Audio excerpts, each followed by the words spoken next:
Are you all ready to join me today in our trip to outer space? Come along quietly or not. I will talk to you of art,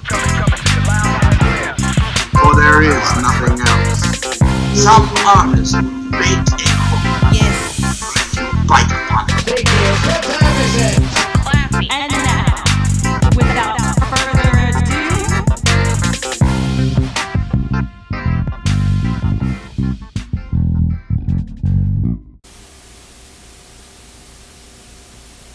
hello, folks, and welcome to another episode of the Planet Shivers podcast. I'm Albert Shivers, and on the podcast with me today is rapper Brother Bear.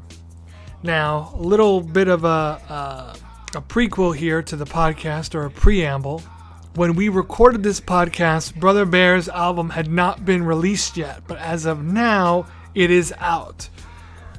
Brother Bear's album, I'm Already Dead, can be found on YouTube, Spotify, and a bunch of other places, and you can find out the information on it on Instagram at Brother Bear the Rapper, or on Facebook under Mike M. Ratliff.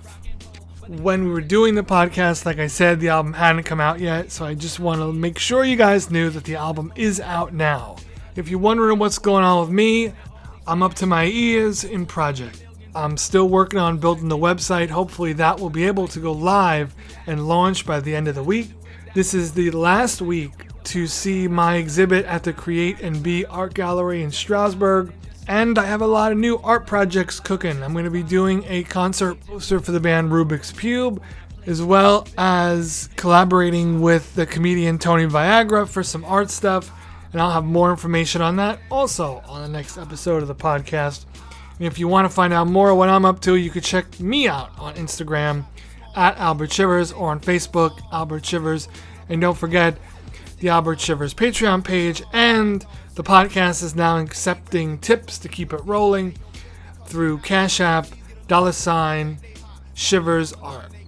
With all that said, let's get right to my conversation with Brother Bear the Rapper, and I'll talk to you on the other end.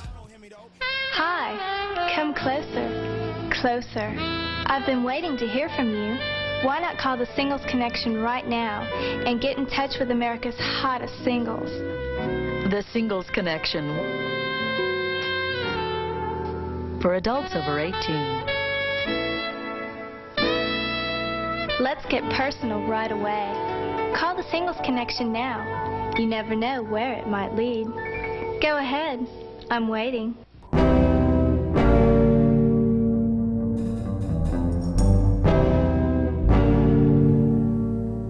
So was it finding music that started to give you, I guess, a little bit of an outlet, maybe? Definitely. Music and like just jokes were like my only outlet. In school, I was like very much a class clown. I was always like, goofing off. I remember in like 4th grade, I stood up on the table and like took my shirt off or something when the teacher left the room. Like I don't know. I was known for like being a jokester, and like everybody liked me because I I was funny. So that's kind of like the humor got me through a lot of it, and it wasn't until like I don't know, like 5th or 6th grade that I was like, wow, like music, like I wanna write poetry, I wanna like sing, and like I started getting involved in like church, like singing, and like middle school choir and stuff like that. What kind of music were you listening to around that time? Well, my older brother, Phil, he's like 28, I'm 22, might be 29, I'm not exactly sure, but he like kind of put me on to like punk rock kind of stuff, like The Middle, that song, It's just take some time, little girl, you're in the middle of the ride. Yeah, like that kind of stuff. Linkin Park, he kind of like introduced, that was like my first kind of like memories of like somebody like showing me music. So it was like that kind of stuff. And then like my cousins were like listening to like Lil Wayne and Drake, and then I started listening to like a lot of rap. A lot of Wiz Khalifa, a lot of Lil Wayne, a lot of Drake, Mac when he like first started blowing up, Mac Miller. Yeah, so like a lot of like punk and like rap. And then as I like started paying attention more to like my mom's music, she played a lot of like 80s, like 90s kind of stuff, Depeche Mode, the Dead Milkmen, yeah, all that kind of stuff. So like kind of like 80s, like punk, pop kind of stuff, mixed with like rap and yeah, all that kind of. Gotcha. Yeah. Within that rap, what was it that was resonating with you? That sparked your interest? Well, I don't really think that at that time, like, a lot of rap music was really resonating with me, but I honestly think that, like, listening to rap music kind of, like, made me feel, like, strong, you know? Like, it made me feel tough and, like, I guess, like, not having, like, a father figure, kind of like rap was, like, my father figure. Like, it like, gave me something to, like toughen me up, I guess. I don't know. Yeah. No, that makes sense to me. Yeah. So then at what point did you start to do music and poetry yourself, and which one came first? Well, in 3rd grade, my friend Nigel beatboxed. He beatboxed a lot.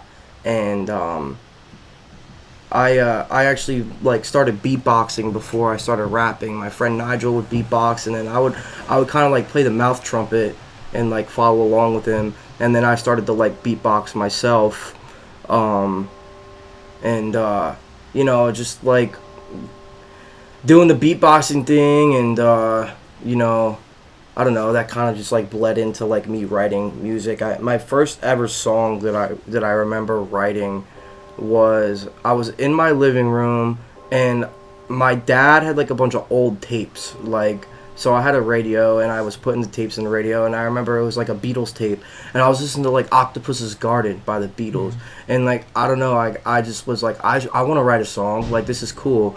So I wrote a song, like, I don't know, it was about like paper planes, and like I was questioning like where smoke went.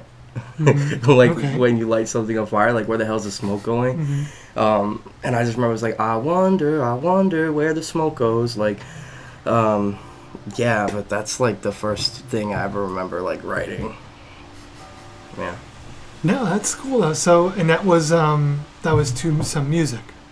To Octopus's Garden? Yeah, it wasn't quite to Octopus's Garden, but it was inspired, like, just by listening to it, I guess. I was just like, this is a song, this is a cool song, I want to make something cool, I want to make a song, so I just started, like, writing. Yeah. Nice. And did you go on, like, you mentioned your friend who beatbox, were you doing songs like that with, amongst other people, too? Did you start to, like, branch out? Well, yeah, I was always very, like, I was never shy. I was never a shy kid. Okay. So anytime I got an opportunity to showcase my talent, I was, like, right in there. You know, I remember one time, like, I was in a KFC, and, no, not a KFC, I was in a Wendy's with my mom and, like, my sister, and, like, I started, like, beatboxing. Like, I got up and I started beatboxing, and, like, there was, like, an African-American family, like, in front of us, and my mom was like getting all red, like, and she was like embarrassed for me, and I'm like why? Like, I'm just beatboxing, and like, I don't know, the family was like looking at me like cheer me on, and like I just remember that was like, I don't know, I was like, yeah, I guess I am good at this. You know, it's like a little example. And then like I don't know, anytime there was like a talent show or something, I took guitar lessons very briefly when I was young, maybe like 3rd, 4th grade, because I remember 4th grade talent show, I decided to like play guitar. I learned like this classical like song on guitar, and then like I played that for the 4th grade talent show. So I swear like 5 group of girls sang the same Taylor Swift song. These two guys did like this dance routine, like this Chris Brown song. They were like doing all these like hat tricks and stuff, and then I got up there and I played my guitar, and it was just cool because like I don't know, I was always known as like a jokester, and then I kind of like got up there and like did a thing, and it was like really good at the time, you know, like I was doing a pretty good job on the guitar, and I came in like 4th place, which I thought was cool, you know, and then like slowly starting to like perform. I went on a cruise with my family. I was like 11 or something. We went on a Carnival cruise, and they had like those kids clubs. Like when you go on a cruise, they like make the parents go do their parent stuff, and then the kids, you know, like hang out with all the other kids and like the staff. And they had like a big talent show at the end. So I was like, I'm gonna beatbox. So I beatboxed, and like everybody loved it, you know. So I was just like, wow, I guess I'm good at this stuff. So I'm just gonna keep doing it, and yeah, then my life just started like, I don't know, I just kept getting punched in the face by life stuff, so I just started like writing. When you were first getting up there in front of people, was that tough at the time, or did you take to it rather easily? I don't know, it's kind of funny, like a lot of people always talk about like being nervous, and I guess like, I mean, I have horrible anxiety. I mean, like I take medication for anxiety. I've been like dealing with anxiety my whole life, but like when it comes to like performing, like it's good anxiety. Like I like, it's like, oh, I'm gonna show these people that like I can do something, you know. So I don't know, it was never really hard for me to like get on stage and like show people like that I can do something, because I was always being validated that I could do something. So it just wasn't like, I didn't really think about it. I just thought about it as like, okay, these people are now going to know that I'm good at something. Yeah. No, I can understand that. So I assume at this point in the timeline now you're ready to start performing. Oh, I mean, yeah. Let's see. Where's the timeline at? So, I guess, let's say our hypothetical timeline. Let's say like 6th grade. Okay, 5th, 6th grade. So my mom started taking me to like open mics, because my mom's been a performer, you know, her whole life. Okay. What does she perform? Well, she has a fucking crazy awesome voice. She's got a like very strong voice. And she plays a little bit of ukulele. And she always played with like bands and things like that. Cool. She like dated a guitar player for a real long time. They kind of like did their duo. And she also now plays with well, she did play with the Juggernaut String Band, which is a local like folk kind of band. And yeah, she always sings like folk or like Grateful Dead kind of stuff, you know. But yeah, so she would drag me out to these open mics, and there were always cute girls there, so I was like super down, you know. I'm like, hell yeah, I'll go to open mic, you know, and the girls always loved me too, so like that made it a little easier. I had like a few like kissing booth sessions, you know what I'm saying? I was like a cute kid with like Justin Bieber hair, you know, like but and I was funny, so yeah, so I started going to open mics, and like I wasn't really like rapping like that. Like, I mean, I was writing stuff, but I wasn't really like rapping or anything. But I was doing like a little bit of singing, and sometimes I'd go up there and I'd like sing something. But I guess it wasn't until like 6th or 7th grade that like I like got up and I like started like performing my own stuff. But yeah, I mean, I got really good feedback whenever I would, and people would just be like blown away, like because I was like, I mean, in 7th grade I was real fat, like I was pretty big, right? 7th grade or maybe 8th grade, I don't know, I was a big boy at some point in my life, and like I don't know, getting up there and like just like spitting, like people were like, oh my god, like this kid like can rap, and like I guess I didn't realize like how like good I was at it, like when I was doing it, and like people would always like, you know, like praise me in a sense, and it was just like wow, like, and I don't know, it's weird. It's weird when people like kind of like compliment you like that. Mit Stagex, der schäumige Glänzer, schwenkt der Hub den Schmutz und Rainbow. I don't know, I have an album coming out next month, and like one of the lyrics in the album is like compliments, they mess with me. Like as much as like I like, you know, to hear that and like be validated, it's still like very uncomfortable, like very uncomfortable to like, I don't know, it's like you're sucking my dick, bro. Like you're telling me like how good I am at something. Like I get it, you know, I get it, but it's like what am I supposed to do with this information, you know? Like obviously I'm gonna keep doing my thing. Obviously I'm gonna keep making music, but it's just like, I don't know, it's a little uncomfortable in like an ego sense, because I don't want to have a giant head, but I also like don't want to have like low self-esteem either. But I deal with both of those things on the daily, so. Well, seeing you perform live, people definitely like what you're doing. So, with where you're at now, what's your process like in terms of when you're getting ready to maybe write a new poem or some new lyrics? You know, I'm sure every song, every piece is a lot different. Yeah. Well, I know a lot of artists write a lot, like all the time. They're, you know, they have like notebooks and notebooks of like lyrics. I mean, I do have tons of lyrics, and I do have a lot of stuff that I haven't even like showcased at all. But for me, like my inspiration comes in like spurts. Like it's like you know, people make that example of like your anger being in a bottle, and then like the bottle like kind of like getting shaken up and then exploding. Right. You know, that's kind of like me with like my lyrics. Is, you know, when I write, I it tends to be very profound, and I feel like if I were just to like sit here and like write all the time, like the profoundness, if that's a word, like wouldn't really resonate.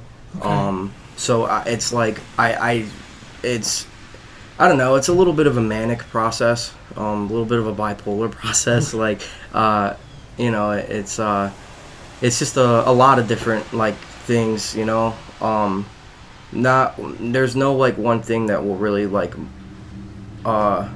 inspire me. It's just kind of like, it just comes and goes. And like when it's not coming, sometimes I get self-conscious and I'm like, oh man, like I should be like making content right now. And then when it is coming, like sometimes like I tend to like get a little manic, like but I mean, I feel like that's like the beauty in it, you know. Like my music is like the full extension of like me, you know. There's a quote by Watsky. It says something like, you got to separate the person from the art, but if the art's about that person, you can't pull them apart. Like, I feel very strongly about that, because like a lot of my, not all of my music, but a lot of my music is just purely like me, you know, just like going through the ups and downs of like, you know, like mental health and like like sobriety and everything, you know. So yeah, kind of got off a little bit, but no, that's fine. I mean, I think it's probably more important and more authentic if your lyrics are in reference to you. It's going to come across much more powerful than if you were trying to sing about somebody else. So I think you should just keep on with that. Right on.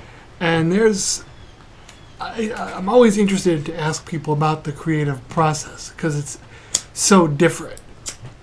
As, you know, coming from my point of view in relation with you, I'm an audience member. I'm seeing the final product up there. Yeah. Or what I'm to think is the final product. Sometimes everything it's the final product, yeah. Everything is a work in progress for the most part.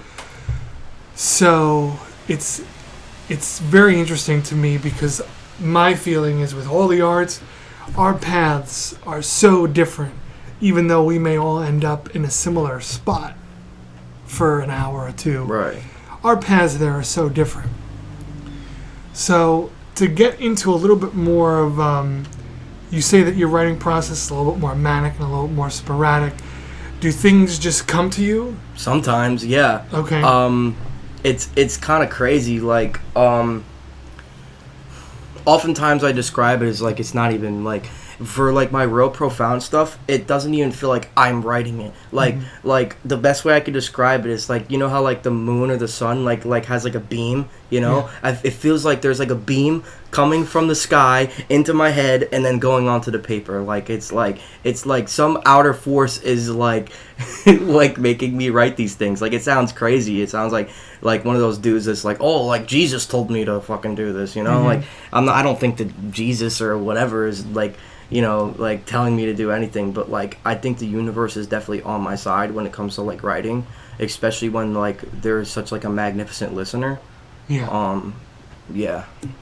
Because again, we all have a different process. Now, how much do you do a lot of editing once, or does it generally come to you as it will then be? Well, like in the process of writing, like most of the time I'll put on a beat. Like if I'm feeling inspired, sometimes I'll put on a beat to like get inspired, or like I'll listen to artists I like Mac Miller, Action Bronson, like I don't know, a lot of different artists that I can like take inspiration from, Rage Against the Machine, and I'll just like write, but like the editing and all that doesn't really come until like I'm like down to like record. Gotcha. Yeah. What kind of beats inspire you? Lo-fi beats, boom bap beats, punk rock, Van Morrison, just like listening to Van Morrison, like everything, like I don't know, all kinds of music inspires me. M83, which I actually have a tattoo of M83. They're very like psychedelic, spacey. Every M83 album is like a whole experience. Like it's like a trip. Like it's like a trip to space. And I kind of like blame M83 for like keeping me level-headed because it kind of like I don't know. It's like a high without like drugs. Yeah. If people are lucky enough to find the music that they love, that's exactly what it is. Yeah. It can cool you off. It can bring you up. You know, it can serve any purpose at any time that's needed. Yeah. But just to like shout out some homies.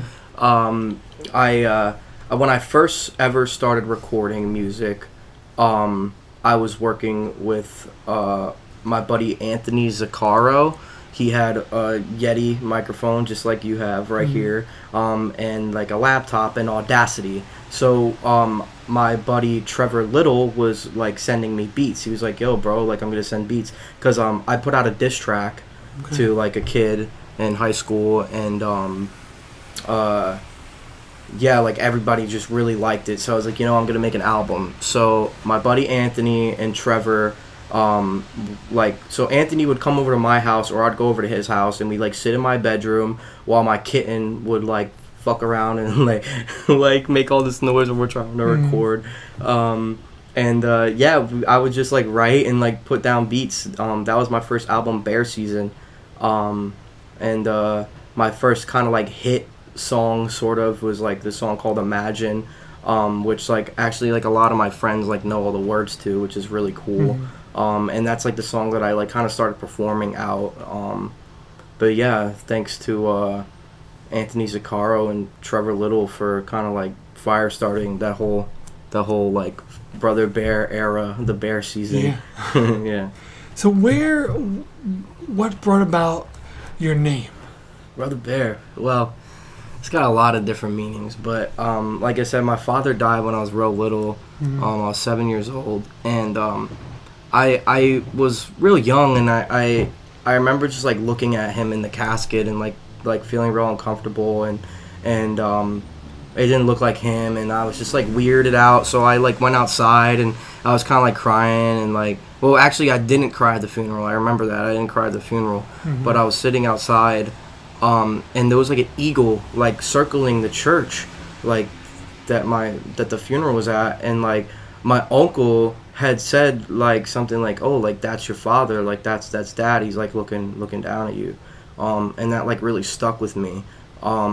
And in the movie Brother Bear, the main character's brother also had like reincarnated into an eagle and was kind of like watching over him, you know. And also when I was little, in the summertime, I used to get like real tan. And my mom used to call me her little brown bear.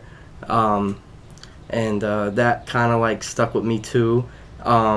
Actually, I didn't get the name Brother Bear until like high school, and it really stuck. Like people just started calling me Brother Bear. A lot of people didn't even know like my name. Some people didn't even know my name's Mike, which is funny, because like people just call me Brother Bear. But my first my first ever rap name was Two Cap. It was kind of just like a parody on like Tupac, and like it kind of started as a joke in like social studies class. I was like spitting some bars with some kids, and then I was like, yeah, I'm Two Cap.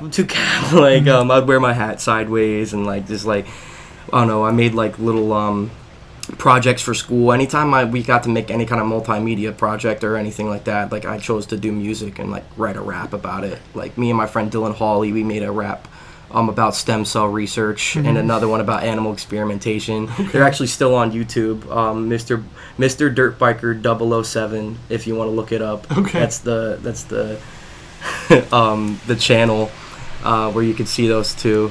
They're real corny, they're real cheesy, but I was going by Two Cap and he was going by like Heavy D or D Bunny or something, I don't know.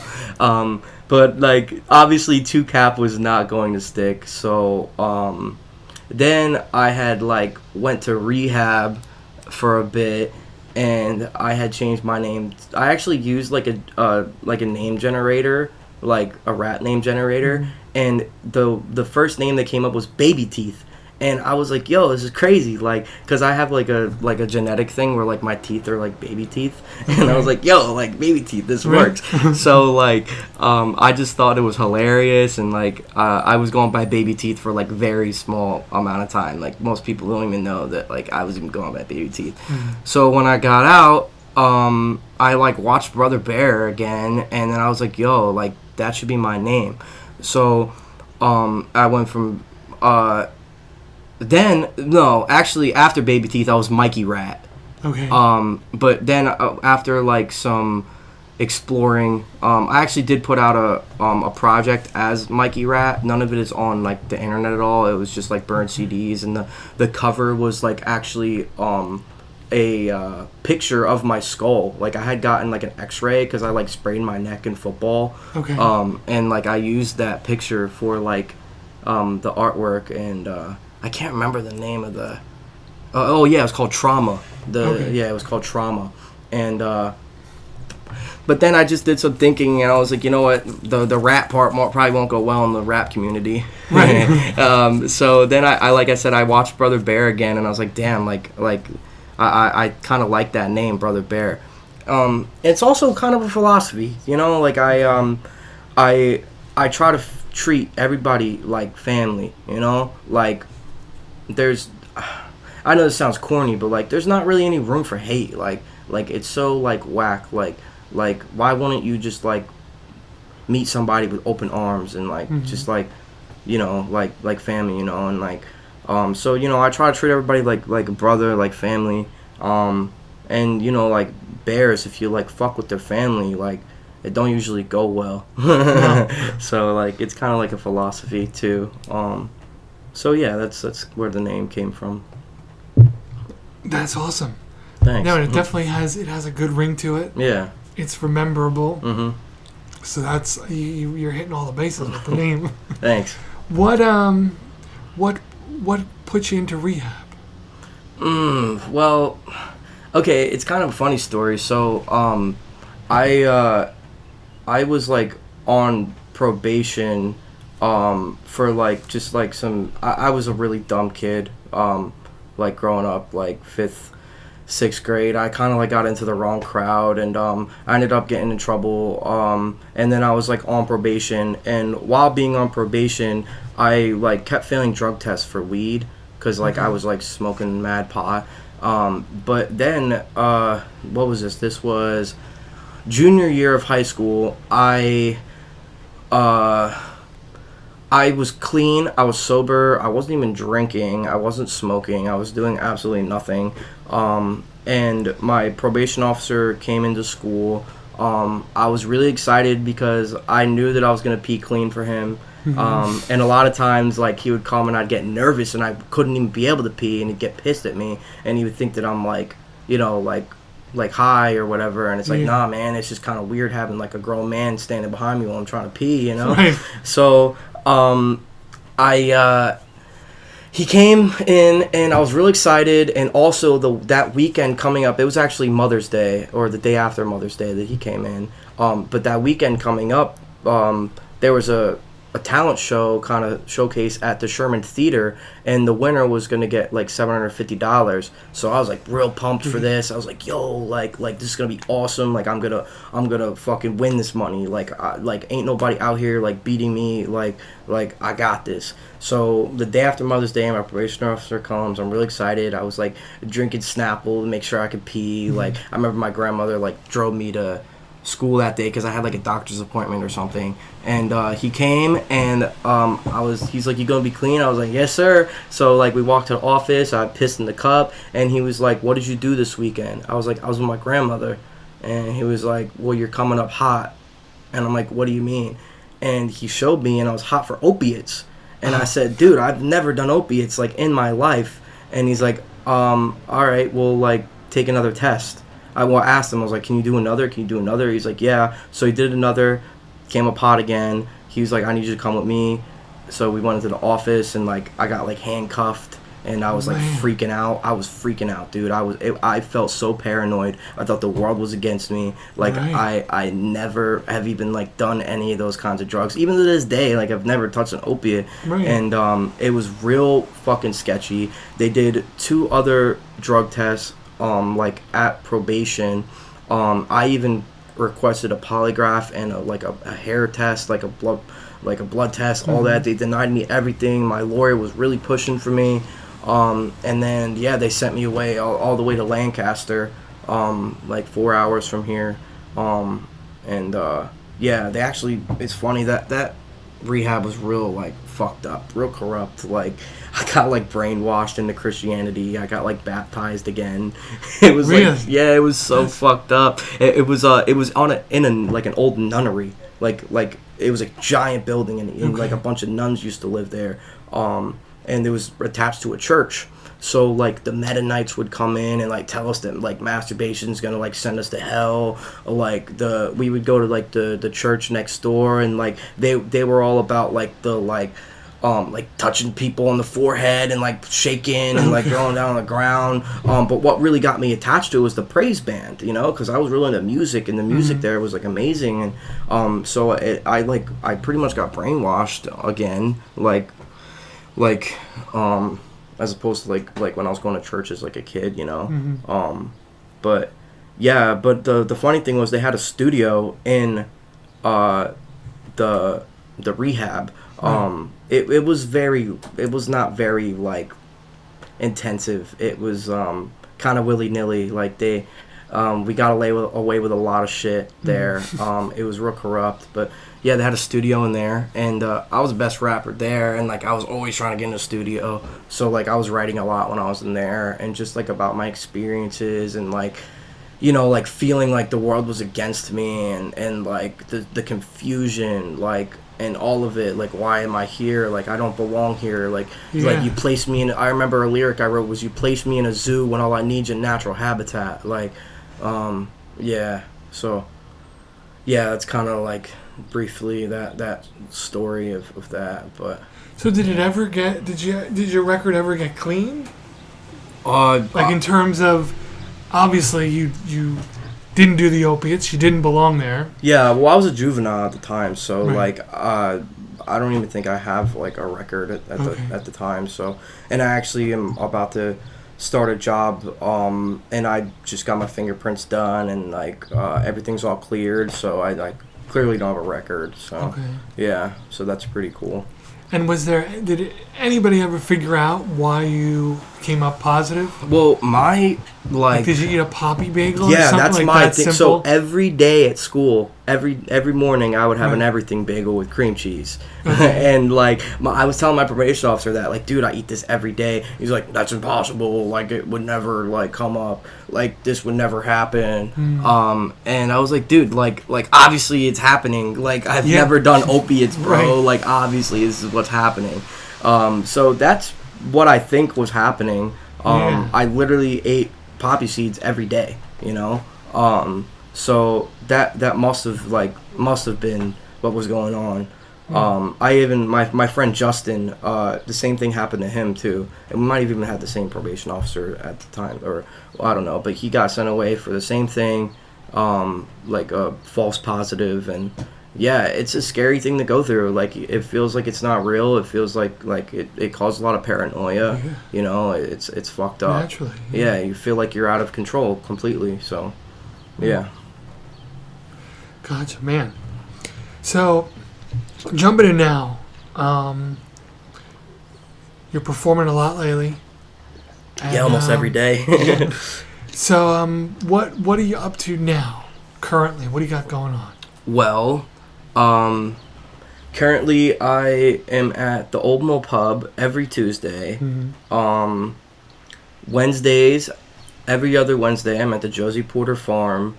And then when I'm not at the Josie Porter Farm, I'm at King Coffee in Emmaus, which is an awesome place. The Old Mill Pub is an awesome place too. That's like, I need that place. I need to go there. It's like magic. How has the Old Mill Pub helped you with your music? How has it factored in? Oh my God. Well, it's helped me in every fucking way. Not only like the music, but the camaraderie, like the people, and the atmosphere, and like just the acceptance. Everybody there is just amazing. Like my best friends at the time are because of Old Mill Pub, like Vanessa Marciano and Nate Marks, Mike Lorette, D, D Allen, all of them, like Rubik's Cube, these are all my closest friends, and if it wasn't for the Old Mill Pub and being able to jam there all the time, I probably wouldn't have the foundation and the support that I have. And before Old Mill Pub, actually what started me playing with a band and a guitar, and kind of stepping out of just the rap, and just instead of just rapping over a track, right. I would go to the Cinder Inn for their open mic, and I started playing with some of the guys there that play guitar and drums and stuff. So I the first thing that I ever did outside of recording on a track was I did that song Imagine, but I did it in the style of reggae. Okay. And it was awesome. And then I was like, you know what, I'm gonna keep doing this. I'm gonna keep playing with a band. So I was going to the Old Mill Pub, and anytime there was a band or an opportunity to jam, I would do it. My live songs sound very, very different from my recorded songs. Okay.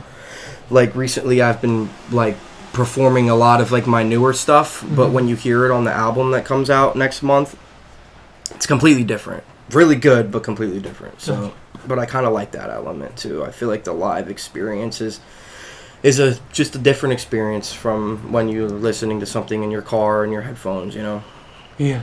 Is Elvis alive? Hear what could be the incredible Elvis phone call. Listen to the newest and longest recording ever, just released from the original taped conversation purportedly of Elvis, recorded about 4 years after the 16th of August, 1977. Call 1-900-909-ELVIS. Call now. Experience what may be the most shocking story of our time. How is it for you on stage? It's incredible. I wouldn't rather words. I could be on stage all fucking day. It's magic. It's communication. It's I don't know. It's it's bliss. Being able to excuse me, go up there and just do my thing, and just have all of it be reciprocated by just these amazing musicians. Like Nick D'Souza is fucking nasty. Yeah. Like Figgy's crazy drum player. Like Johnny's a fucking awesome bass player. Like the whole Contact Collective is like amazing. Aaron on the keys, he's nasty on the keys. There's so much talent there, and there's like it's like this like general stream of consciousness, you know, that like kind of like comes together and like creates this like this magic, you know. And like also there's a lot more color at the Old Mill Pub, and like as a rapper that makes it a lot easier for me because like I'm a very like I consider myself a more cultured person than like most like people out in this area, and I don't know, it's nice to be able to have people play for me that kind of like know like more the roots of like where my music is coming from. Yeah. So it's like just a really comfortable like environment, comfortable experience. It's comfortable musically, like also like Old Mill has awesome food and the people that work there are amazing. Shout out to Dana, I love you. But yeah, growing up around here, did you find it to be very limited based on people to relate to in terms of music tastes and things like that? Well, my high school, North High School, was like very much like, it's very weird. It's like half ghetto, half like sticks, you know, like you got the hillbillies and then you got the dudes from New York, you know, like it's very like in the middle.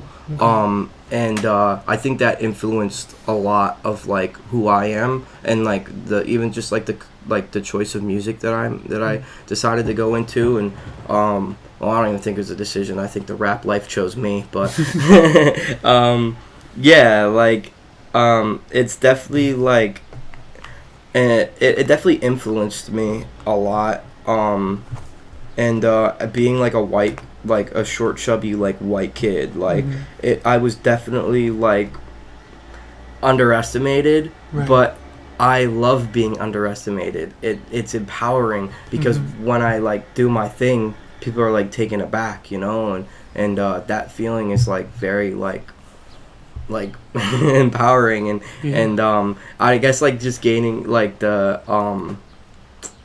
you know, the acceptance from like, you know, the kids coming from New York and like Jersey and Philly and stuff was like really cool too, you know, like I don't know, it's just like I felt like I was cool, like I don't know. Yeah, so I don't know, in school I kind of like got in with everybody. Like I was hanging out with the nerds, I was hanging out with like the, you know, like everybody. I was just kind of doing my thing. So that was pretty cool. High school was actually a pretty cool experience for me. And yeah, anyway. Cool, yeah, and that's what the artist does. Is the artist will not limit himself to one clique or one group. And that's how we're all going to get inspired from one another. Yeah. Is seeing what each other is into and being open to new things. I think that's probably one of the most important things to be in any sort of artist, is just to be open to what's out there. Yeah, definitely. And being able to collaborate with people. That's my favorite thing to do, is collaborate with others. Like I feel like, especially in like a bigger picture, because I you know, I have my days, but like I genuinely believe that I have what it takes to like make it. Like I think that the talent is there, I think that the charisma is there, I think that like the foundation and the people that I have around me are there, and I think that being an artist and of any kind is a very lonely thing, and a very misunderstood thing. And I just feel like without collaboration and without like homies, you know, like what the fuck is the point? Like if I'm gonna go up, I'm bringing you with me. You know what I'm saying? Because like, why the hell do I want to be at the top by myself? That's how like artists kill themselves. So in closing, man, where can people find you? Well, my SoundCloud is soundcloud.com/BrotherBearTheRapper. My Instagram is BrotherBearTheRapper. My Facebook is Mike M. Ratliff. I'm on Spotify, iTunes, and everything else under the sun. You could find me as Brother Bear. If you can't find me directly, it's just putting in Brother Bear, then try putting in Brother Bear Insane or Not, which is a name of one of my albums, and it will bring you to my album, and then you can get to my page from there. Yeah. That's where you can find me. Cool. Well, man, this hour has flown. Yeah, wow, an hour. Yeah. But it was a pleasure to get to know you, man. I know Thanks.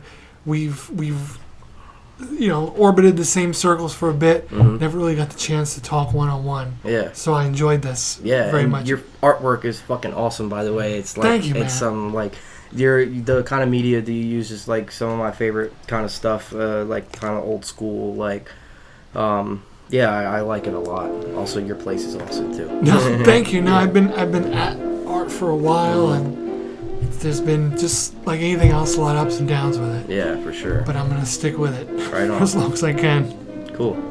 Well, thanks, man, again for doing the show. Yeah, absolutely. And thank you for listening to another episode of the Planet Shivers podcast.